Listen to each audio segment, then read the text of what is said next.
دھرتی کا سفر قسط نمبر 11۔ ابو کا خط مجدہ حیات لے کر آیا اور گھر کا ہر فرد جی اٹھا۔ میاں بادشاہ اکتوبر میں آسام سے لوٹ کر آئے تو ان کی حالت دیکھی نہ جاتی تھی۔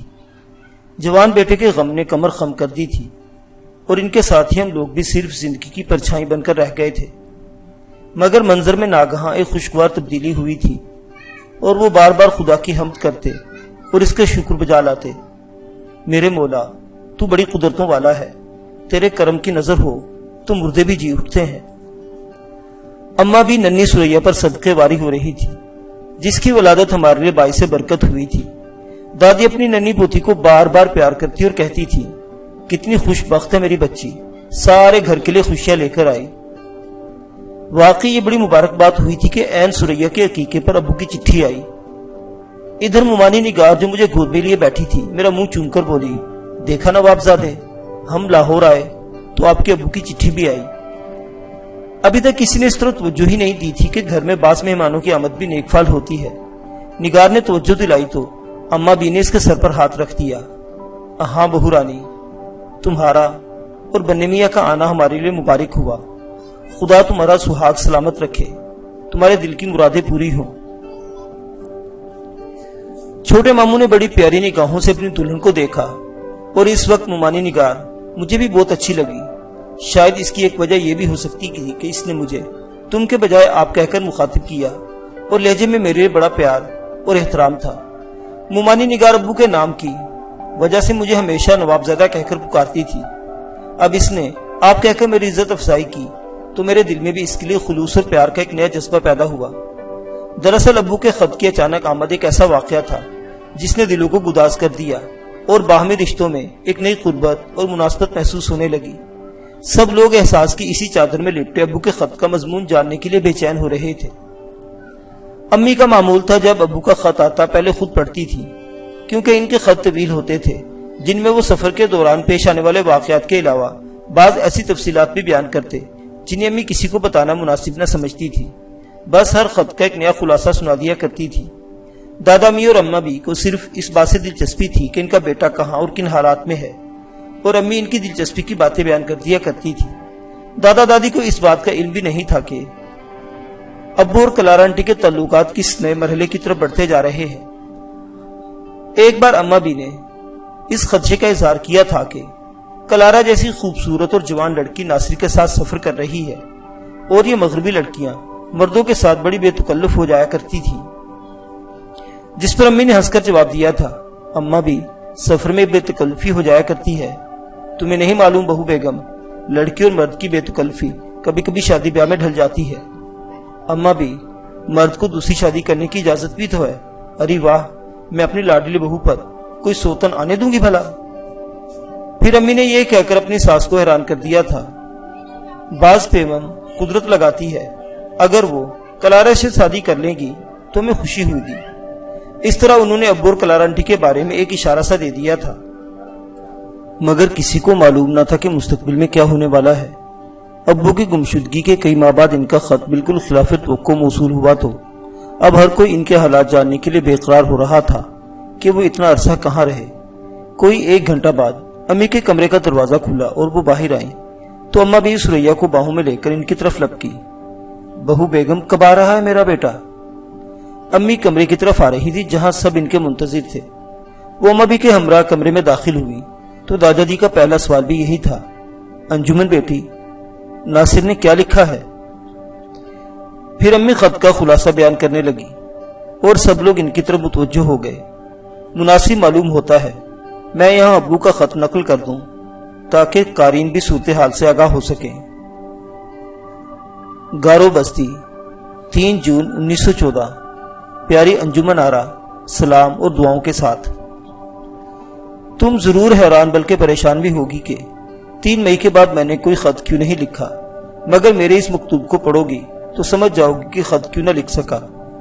میں تو خود تمہیں اپنی خیریت کی اطلاع بھجوانے کے لیے بڑا بے چین تھا، مگر کیا کرتا، تاریخ و آثار کی دریافت کا شوق ہمارے قافلے کو ایک ایسی منزل کی طرف لے گیا جدھر ڈاک اور پیغام رسانی کا کوئی ذریعہ نہیں۔ اس سے پیشتر جو خط ڈاک بنگلے سے روانہ کر چکا ہوں اس میں لکھ دیا تھا کہ پروفیسر ہرش اور میں نے غاروں کا شہر دیکھنے کا فیصلہ کر لیا تھا۔ کوکی سردار اگرچہ ہماری رہنمائی پر تیار نہ تھا، مگر کلارا کی حسین ضد اور ترغیب پر راضی ہو گیا، کیونکہ یورپ کی گلابی لڑکی کے ساتھ اس کی دلچسپی بڑھ گئی تھی اور وہ اس کی فرمائش کو ٹال نہ سکا۔ غاروں کے شہر کا سفر بڑا بھیانک، عجیب و غریب اور خطرناک بھی تھا۔ اپنے وعدے کے مطابق اس کی پوری رات تمہیں بھیج رہا ہوں۔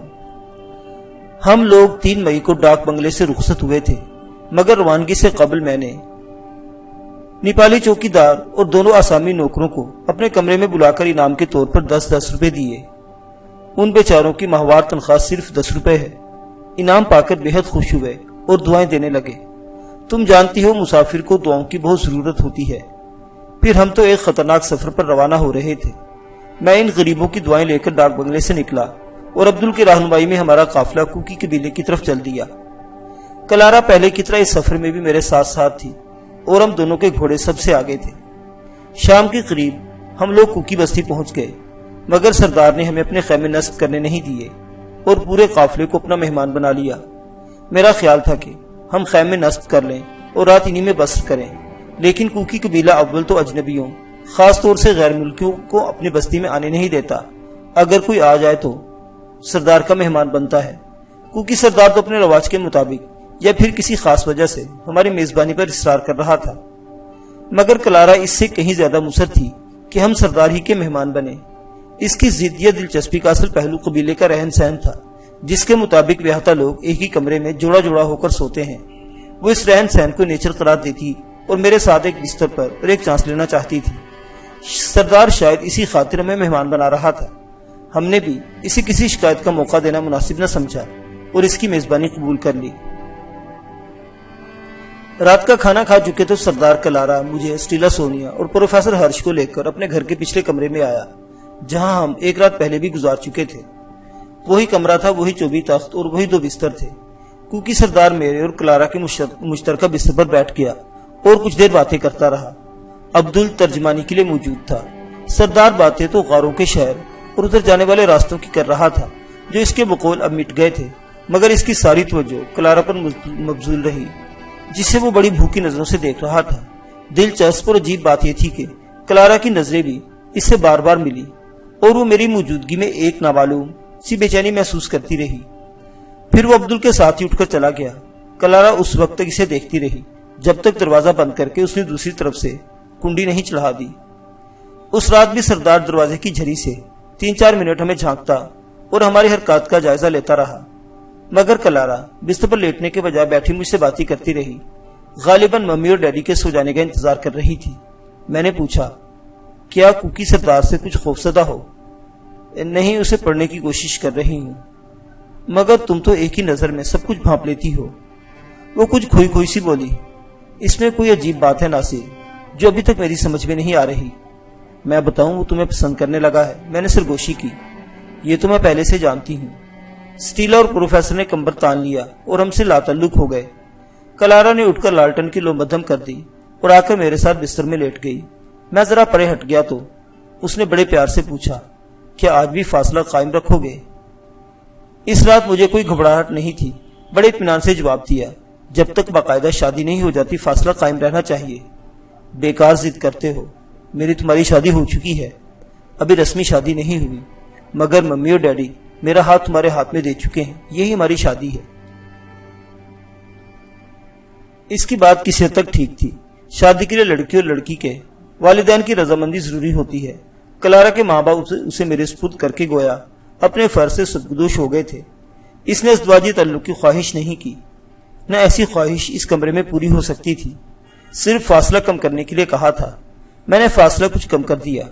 تمہیں بتا چکا ہوں کہ کلارا مجھے پسند ہے۔ میں نے اس سے پیار کی باتیں کی، اس کی دل جوئی کے لیے تھوڑا سا پیار بھی کیا۔ سفر کی تھکی ماندی تھی، باتیں کرتی کرتی میرے بازو پر سر رکھ کر سو گئی۔ میں نے اس کے سر کے نیچے سے اپنا بازو نہیں نکالا کہ کہیں جاگ نہ جائے۔ پھر کلارا کے بستر پہ لیٹے لیٹے میں نے اپنے خیال کی انجمن سجائی، تمہیں اپنے تصور میں دیکھا اور تم سے گفتگو کرنا چاہی، مگر میں حیران رہ گیا۔ تم ایک ہی بات بار بار دہرا رہی تھی، کلارا آپ کی بیوی ہے، کلارا آپ کی بیوی ہے، کلارا آپ کی بیوی ہے، ہماری خاطر اسے قبول کر لیجئے۔ میں نے سر کو جھٹک دیا۔ تمہارا تصور ٹوٹ گیا، مگر تمہاری آواز بدستور سرگوشی کرتی رہی اور میں سمجھا کہ یہ میرے اپنے ہی خیال کی آواز ہے۔ کبھی کبھی خواب میں ایسا معلوم ہوتا ہے کہ آدمی دیکھتا ہے اور کچھ الفاظ سنتا ہے جو تیز آندھی کی طرح اڑے چلے آتے ہیں، مگر نہیں سمجھتا کہ یہ کیا ہو رہا ہے۔ میں خیال میں اسی کیفیت سے گزرا تھا۔ اپنے خیال کی تردید کر سکتا ہوں، مگر ان لفظوں کی نہیں جنہیں میں نے تمہاری آواز میں سنا اور جو تمہاری ہی سرگوشی میں ڈھل کر میرے کانوں میں گونجتے رہے۔ نہ جانے یہ کیسی کیفیت تھی اور تمہاری آواز میں کلارا کے لیے اتنی تاکید کیوں تھی۔ میں نے ذرا گردن پھیر کر دیکھا، وہ میرے بازو پر سر رکھے اور اپنے آپ کو میری حفاظت میں دے کر بے خبر سو رہی تھی، جیسے مجھ پر اپنی ملکیت کا حق رکھتی ہو۔ اس کیفیت کے بعد میرے دل میں کلارا کے لیے محبت کا ایک نیا جذبہ پیدا ہوا اور جی چاہا اسے آغوش میں لے کر پیار کروں، مگر اس خیال سے کہ کہیں بے آرام نہ ہو جائے اپنا ارادہ ترک کر دیا اور تمہاری پراسرار آواز پر غور کرتا کرتا خود بھی سو گیا۔ صبح کلارا نے مجھے جگایا۔ وہ بیٹری تیار کر چکی تھی، ایک کپ مجھے دیا، دوسرا خود لے کر بستر میں میرے پاس بیٹھ گئی اور آہستہ سے بولی، تمہارا رات کا پیار بہت میٹھا تھا۔ یہ بات اس نے کچھ ازدواجی لہجے میں کہی۔ میں نے کہا، اس وقت بالکل بیوی لگ رہی ہو میری، تمہاری بیوی ہی تو ہوں۔ اچانک میرے کانوں میں رات والی سرگوشی سرسرائی، کلارا آپ کی بیوی ہے، کلارا آپ کی بیوی ہے۔ میں نے چائے کا کپ ایک طرف رکھا اور بڑی بے چینی کی حالت میں بستر سے نکل کر فرش پر آ گیا۔ وہ بھی میرے ساتھ ہی اٹھی اور میرا بازو پکڑ کے بالکل کسی مشرقی عورت کی طرح میری پریشانی بانٹنے لگی۔ کیا بات ہے ناصر، تم یکلخت پریشان کیوں ہو گئے؟ اسے کیا بتاتا کہ رات میں نے خیال میں انجمن کی آواز سنی تھی اور اب اسی آواز کی باز گشت نے مجھے پھر حیران کر دیا ہے۔ اسے ٹال دیا، کوئی خاص بات نہیں۔ دوسرے لمحے اس نے اپنی خوبصورت باہیں میری گلے میں پرو دی اور آنکھوں میں جھانکنے لگی۔ اپنے آپ کو مجھ سے کیوں چھپاتے ہو؟ کہاں چھپاتا ہوں؟ شاید انجمن کی بات چھپا رہے ہو۔ میں بھول گیا تھا کہ کلارا کی قوت مشاہدہ چہرے سے دل کا حال پڑھ لیتی ہے، آنکھوں میں جھانک کر تحلیل نفسی کرتی ہے۔ میں نے پوچھا، تم نے یہی کہا تھا نا کہ جب ہم سفر سے لوٹ کر ڈاک بنگلے میں آئیں گے انجمن کا خط، انجمن کا اجازت نامہ میرا منتظر ہوگا۔ اب بھی یہی کہتی ہوں۔ میرا خیال تھا وہ ٹھیک کہہ رہی ہے۔ میں پھر بستر پر آ بیٹھا، وہ بھی میرے پاس بیٹھ گئی۔ اس کے پیکر میں ایک مغربی عورت جھانک رہی تھی، کہنے لگی، میں تمہاری پریشانی سمجھتی ہوں۔ جب تک میرے ساتھ ہنی مون نہیں مناؤ گے تمہاری بے چینی کم نہیں ہوگی۔ میری ہنسی نکل گئی۔ ہنی مون منانے کے لیے بڑی بے چین ہو، ہر لڑکی ہوتی ہے۔ معلوم ہوتا ہے تمہارے ساتھ ہنی مون منانا ہی پڑے گا۔ اس نے دونوں خالی پیالیاں کیتلی کے پاس رکھ دی۔ میں یہ دیکھ کر حیران ہوا کہ وہاں ایک اور پیالی بھی موجود ہے۔ یہ تیسری پیالی کس لیے؟ تو میں نے سردار کے لیے بھی چائے بنائی ہے۔ جب ہم پہلی بار کمرے میں سوئے تھے، کیونکہ سردار صبح ہی آدم کا اور ہماری بیٹری میں شریک ہو گیا تھا، مگر اس بار ہم نے چائے ختم کر لی اور وہ نہیں آیا، تو میں نے اپنا خیال ظاہر کیا، وہ شاید آج نہیں آئے گا۔ میں نے حیرت سے دیکھا تو بتانے لگی، رات جاتے جاتے کہہ گیا تھا کہ صبح تمہارے ہاتھ کی چائے پینے آؤں گا۔ نہ اس نے جاتے ہوئے کچھ کہا، نہ تم اس کی زبان سمجھتی ہو۔ یہ بات اس نے زبان سے نہیں کہی تھی، پھر کیسے کہی تھی؟ آنکھوں سے۔ ٹھیک اسی لمحے دروازہ کھلا اور کوکی سردار داخل ہوا۔ اسے دیکھتے ہی کلارا جلدی سے اٹھی، کیتلی سے تیسری پیالی چائے میں انڈیلی اور اپنے گلابی ہاتھوں سے پیالی سردار کو پیش کی، جو آتے ہی ہمارے مشترکہ بستر پر بیٹھ گیا تھا۔ وہ سردار کو دیکھ کر مسکرائی، سردار اسے دیکھ کر مسکرایا اور چائے پینے لگا۔ اس واقعے نے مجھے بری طرح چونکا دیا کہ کوکی سردار اپنی آنکھوں سے کلارا کو پیغام دیتا اور وہ اس کے حکم کی تعمیل کرتی ہے۔ اسی اثنا میں اسٹیلا سونیا کی آنکھ کھل گئی، پروفیسر بھی جاگ گیا۔ میں نے گڈ مارننگ کہا۔ دونوں جانتے تھے میں بیٹری کا عادی ہوں اور کلارا صبح میرے لیے چائے تیار کرتی ہے، مگر وہ سردار کو دیکھ کر حیران ہوئے۔ سردار بھی ان کی حیرت بھانپ لیا۔ اس سے یہ نہیں تھا کہ اطلاع اور اجازت کے بغیر کسی دوسرے کی کمرہ خواب میں چلے آنا اخلاق و تہذیب کے خلاف ہے۔ وہ تو اس قبیلے کا سردار تھا جہاں مرد عورت ایک ہی جھونپڑے یا ایک ہی کمرے میں جوڑا جوڑا ہو کر سوتے اور ایک دوسرے سے حجاب نہیں محسوس کرتے تھے۔ خود سردار کی دونوں بیٹیاں اس کے سامنے اپنے شوہروں کے ساتھ سوتی تھی۔ اس نیم وحشی قبیلے کے نزدیک عورت مرد کی ضرورت تھی اور اس کا ایک ہی مصرف تھا کہ مرد کی ضرورت پوری کرے۔ بھلا ایسے نیم وحشی آدمی کو روکنا یا تہذیب سکھانا کہاں مناسب تھا جس کی رہنمائی کے ہم محتاج تھے۔ پھر اس بات کا اندیشہ تھا کہ کہیں وہ ناراض یا ناخوش ہو کر